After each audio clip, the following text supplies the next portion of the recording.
তমাদিদেবং করুণানিধনং তমালবর্ণং সুহিতাবতারং অপার সংসার সমুদ্র সেতুং ভোজামো হে ভাগবত স্বরূপম।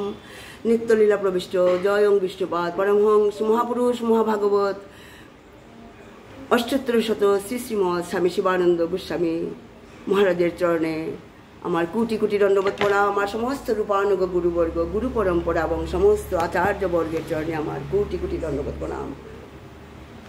আর সমস্ত রূপানুগ গুরুবর্গ গুরু পরম্পরা চরণে কোটি কোটি দণ্ডবত প্রণাম। আজকে আমরা ভগবত তত্ত্ব সম্বন্ধে আমরা কিছুটা রসাস্বাদন করব। সকল জন্মে পিতামাতা সবে পায়, কৃষ্ণ গুরু নাহি মিলে ভজ হিয়ায়।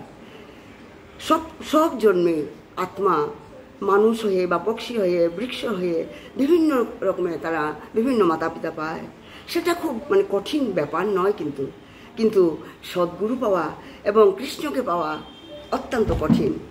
তাই আমাদের কর্তব্য, মানুষের কর্তব্য হচ্ছে শ্রীকৃষ্ণের প্রতিনিধি শ্রী গুরুদেবের সংস্পর্শে আসার সৌভাগ্য হলে সেই সুযোগ তৎক্ষণাৎ গ্রহণ করা উচিত এবং শ্রী গুরুদেবের পরিচালনায় আমরা ভগবত ধামে আমরা ফিরে যেতে পারি।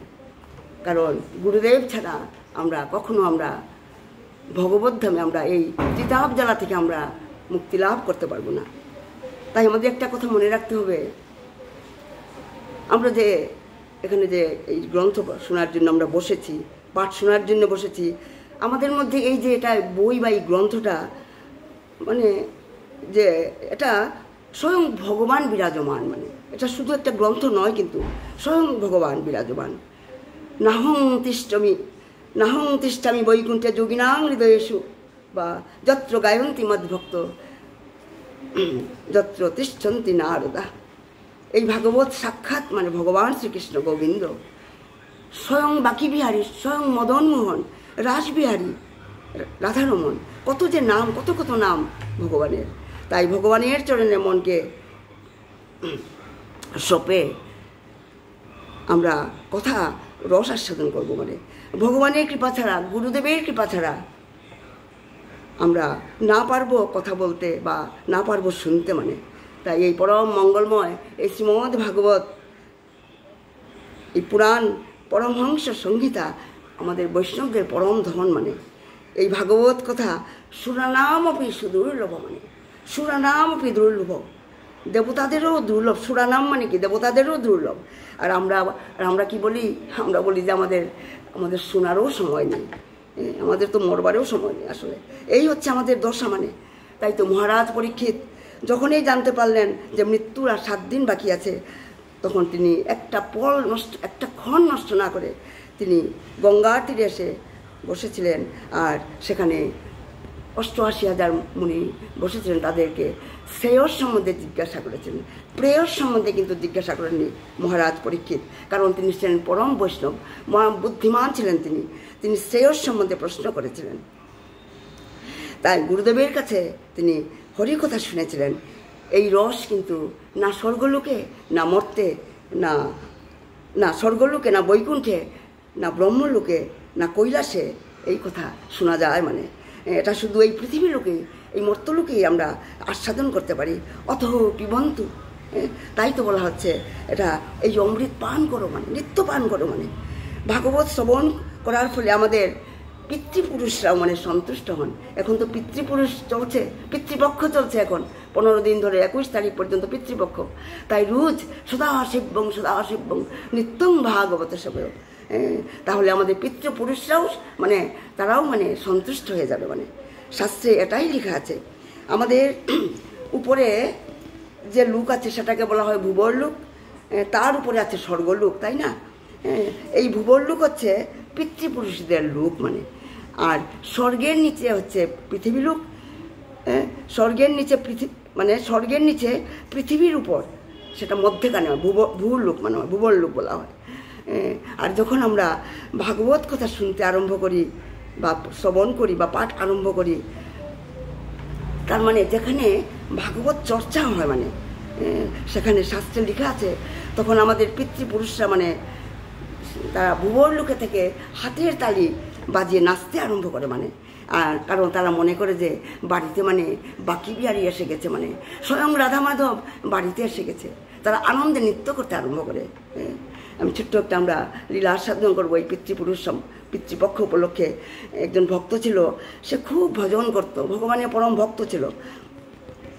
যখন ভগবান খুব সন্তুষ্ট হয়ে তাকে একদিন প্রকট হয়ে বললেন, ভক্ত, তোমার ভজনে আমি প্রসন্ন হয়েছি, তুমি বর খুঁজো, মানে কি বর আমি তোমাকে বর দেবো। মানে সেই ভক্ত তখন বলল, প্রভু, আপনার ভক্তি ছাড়া আমি আর কিছুই চাই না, তবে যেহেতু আপনি আমাকে বর দিতে চাইছেন, আমি এই বরই চাইছি, আমি যাতে এই জীবিত অবস্থায়, এই জীবদ্দশায় আমি শুনেছি যে মৃত্যুর পর মানুষ স্বর্গলোকে যায়, নরকে যায়, তাই আমার মৃত্যুর আগে আমি সেই স্বর্গলোক এবং নরক আমি দর্শন করতে চাই জীবিত অবস্থাতে।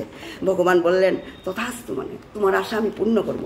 তাই ভগবান তাকে এমন একটা শক্তি দিলেন তাকে, যে সে তার আত্মস্বরূপে সে স্বর্গ এবং নরকে সে পৌঁছে গেল। মানে প্রথমে সে স্বর্গলোকে গেল।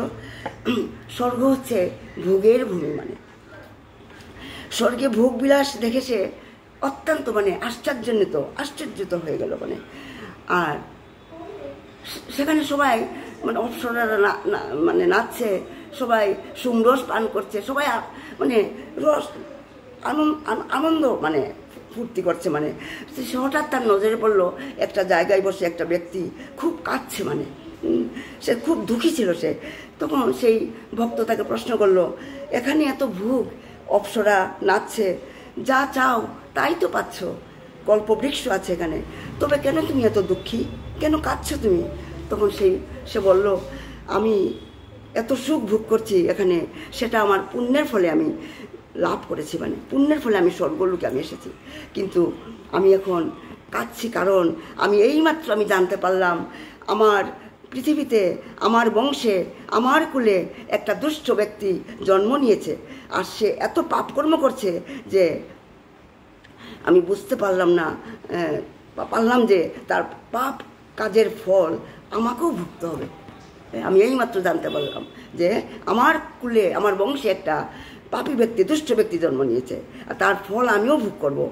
তাই যদিও আমি স্বর্গে, আমার পুণ্যকর্মের প্রভাবে আমি স্বর্গে এসেছি, কিন্তু যেহেতু আমার বংশে একটা অসৎ লোক, দুষ্ট লোকের জন্ম হয়েছে, তাই আমার পতন হবে, আমি নরকে গমন করব, তারপর আমার পতন হবে।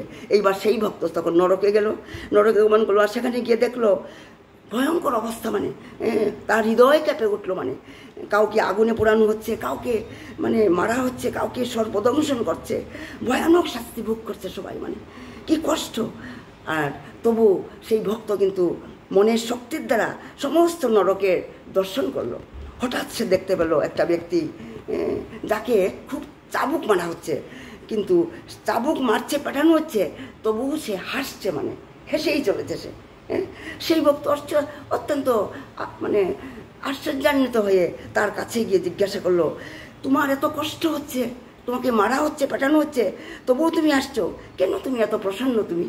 তখন সেই ব্যক্তি বলল, কষ্ট পাচ্ছি সেটা ঠিকই, সেটা আমি যা ভোগ করছি সেটা আমার পাপের ফল ভোগ করছি, তাই আমি নরকে এসেছি, কিন্তু এইমাত্র আমি জানতে পারলাম পৃথিবীতে আমার বংশে, আমার কুলে একজন ভক্তের জন্ম হয়েছে, এবং সে এখন ভাগবত কথা করাতে যাচ্ছে, মানে আর তার ফলস্বরূপ আমার অতি শীঘ্রই এই নরক থেকে মুক্তি লাভ আমি করতে পারবো। যদিও আমি আমার পাপ করেছিলাম, কিন্তু এখন আমার বংশে প্রভুর ভক্ত জন্ম নিয়েছে, তাই আমার এটাই আশা যে আমি নরক থেকে শীঘ্রই ভগবানের ধামে আমি পৌঁছাতে পারবো, আমার মুক্তি হবে, তাই আমি আসছি।